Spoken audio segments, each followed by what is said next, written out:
Hello friends, welcome to our channel Pariksha prep. Pariksha prep में हम science की सीरीज शुरू कर चुके हैं, साइंस की क्लासेस शुरू कर चुके हैं। तो साइंस में हम पढ़ रहे थे पाचन तंत्र से, हमने शुरुआत किया था। पाचन तंत्र के लास्ट लेक्चर में हमने ऑटोट्रॉप्स और हेटरोट्रॉप्स, अपोषी और परपोषी जीवों के बारे में पढ़ा हुआ था। चलिए आगे हम आज डिस्कस करेंगे ह्यूमन डाइजेस्टिव सिस्टम के कुछ पार्ट्स के बारे में, और आगे उसकी क्लासेस डीप में रहेंगी। आहार नाल के बारे में हम जानेंगे, पूरी जो संरचना है उसके बारे में जानेंगे। साथियों, यह जो आपका डायग्राम दिख रहा है, यह संरचना अगर माउथ से लेकर के मैं एनस तक जाऊं तो यह संरचना क्या कहलाती है? यह पूरी की संरचना, इसको पूरे अलग अलग पार्ट्स में ना गिनते हुए एक ही नाम दे सकते हैं, हम इसको बोलते हैं एलिमेंट्री कैनाल, आहार नाल। आहार नाल का मतलब कि जहां से हम आहार को ग्रहण करते हैं और वह पूरा प्रोसेस होकर के आगे की ओर बढ़ता है और आगे एक्सक्रिएट हो जाता है, उत्सर्जित होता है। खाने से लेकर के बाहर जाने तक के रास्ते को, भोजन के रास्ते को आप क्या बोल सकते हो? आहार नाल बोल सकते हो। आहार नाल माउथ से लेकर के एनस तक, कहां से? मुंह से लेकर के गुदा तक एक ट्यूब लाइक स्ट्रक्चर संरचना है, एक पाइप, फ्लेक्सिबल पाइप, जो कि फ्लेक्सिबल पाइप्स होते हैं उन जैसी संरचना है। याद रखना है कि मुंह से लेकर के गुदा तक ट्यूब लाइक संरचना है। यह क्वेश्चन बिल्कुल पूछा गया है और ऐसे क्वेश्चन आने की संभावना है। अभी मैं जेल प्रहरी के जो पेपर डिस्कस कर रहा हूं उसमें आपने देखा होगा कि बायो से कितने डीप क्वेश्चंस आते हैं। चलिए साथियों, अब हम बात करते हैं कि इसकी जो लेंथ होती है, इसकी जो साइज होती है वह कितनी होती है।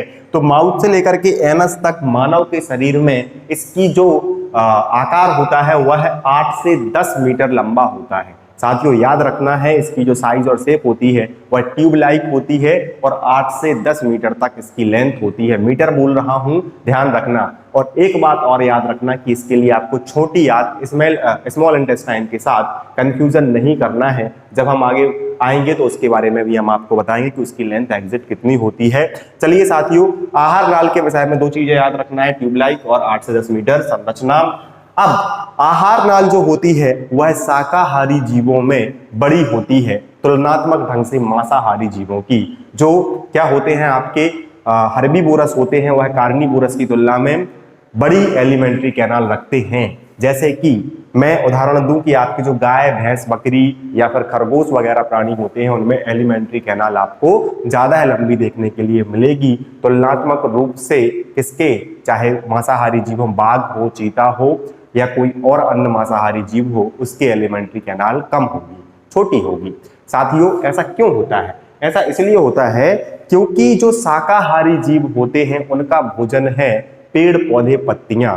पेड़ पौधे पत्तियों में सेल्यूलोज का अमाउंट होता है, सभी जानते हैं। अगर नहीं भी जानते हो तो याद रखना कि सेल्यूलोज का अमाउंट होता है पेड़ पौधे पत्तियों में। और जब सेल्यूलोज वह ग्रहण करेंगे तो उसका नेचर है वह काफी कठोर होता है, वह कठोर पदार्थ माना जाता है, या फिर पाचन की दृष्टि से एक लार्ज मॉलिक्यूल आप उसके लिए बोल सकते हो कि बड़ा पार्टिकल वह होता है। सेल्यूलोज का पाचन एक कठोर पदार्थ है तो उसमें टाइम भी ज्यादा लगता है, लेकिन उसके लिए अगर आपको पचाना है, उसी टाइम से पचाना है, तो आपको क्या करना पड़ेगा? आपकी आहार नाल को बढ़ाना पड़ेगा। आहार नाल की जो संरचना है वह बढ़ाना पड़ेगा ताकि वह बड़े पार्ट में पचित हो सके, वह डाइजेस्ट हो सके।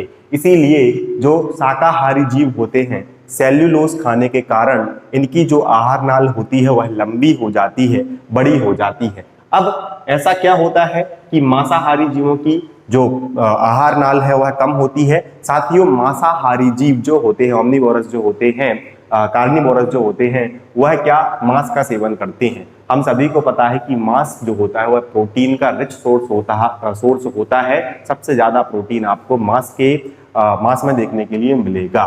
मांस खाने के लिए, मांस में प्रोटीन होता है, प्रोटीन को पचाने के लिए टाइम कम लगता है और यह जल्दी से जल्दी पचित हो जाता है तुलनात्मक रूप से सेल्यूलोज की तुलना में। साथियों तो यहाँ पर जो एलिमेंट्री कैनाल होती है मांसाहारी जीवों में, वह क्या होती है? वह छोटी होती है। चलिए साथियों, तो एलिमेंट्री कैनाल, आप अगर क्वेश्चन आए कि खरगोश और बाघ में बड़ी एलिमेंट्री कैनाल किसकी है, तो कंफ्यूज मत होना, आपके लिए लगभग एक सी देखने के लिए मिलेगी। खरगोश इतना सा है लेकिन एलिमेंट्री कैनाल उसमें बाघ के बराबर ही होगी, 19-20 होगी, लगभग समान आपको देखने के लिए मिलेगी। चलिए आगे चलते हैं। मानव एलिमेंट्री कैनाल के बारे में बात करता हूं। मानव एलिमेंट्री कैनाल, जो मांसाहारी कुछ प्राणी होते हैं, मानव होते हैं, उनकी एलिमेंट्री कैनाल आपको थोड़ी छोटी देखने के लिए मिल सकती है, और जो शुद्ध शाकाहारी जीव होते हैं, शुद्ध शाकाहारी होते हैं, उनमें थोड़ी सी ज्यादा बड़ी देखने के लिए मिल सकती है। जो एलिमेंट्री कैनाल होती है, आहार नाल होती है, वह हमारी बॉडी के शेप पर भी निर्भर करती है। अगर किसी की बॉडी छोटी है तो स्वाभाविक सी बात है कि थोड़ा उसमें वेरिएशन आपको देखने के लिए मिलेगा, थोड़ी छोटी हो सकती है। साथ यहाँ पर मैं आपके लिए बता दूं कि जो पोस्टमार्टम वगैरह होते हैं उसमें कभी कभार क्या होता है कि व्यक्ति का खाने पीने का नेचर बता दिया जाता है कि यह मांसाहार प्रवृत्ति का रहा है या फिर यह शाकाहार प्रवृत्ति का रहा हुआ है। क्यों बता दिया जाता है इसके लिए? इसलिए बता दिया जाता है क्योंकि मांसाहारियों में एलिमेंट्री कैनाल जो होती है वह छोटी होती है और बड़ी होती है आपके शाकाहारी जीवों में।